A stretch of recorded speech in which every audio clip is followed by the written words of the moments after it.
ஒரு பெரிய மன்னன் உலகத்திலேயே ரொம்ப விலை உயர்ந்த பொருளை கொண்டு வர்றவங்களுக்கு தன்னோட பாதி நாட்டை எழுதி தர்றேன்னு அறிவிக்கிறான்.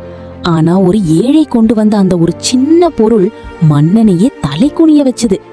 வெள்ளி, தங்கம், வைரோன்னு பெரிய பெரிய ஆளுங்க எல்லாம் கொண்டு வர்றாங்க.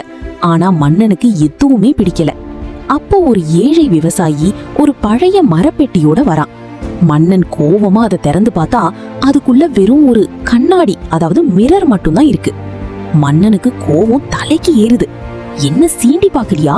ஒரு சாதாரண கண்ணாடி இப்படி விலை உயர்ந்த பொருளாகும்னு கத்துறான்.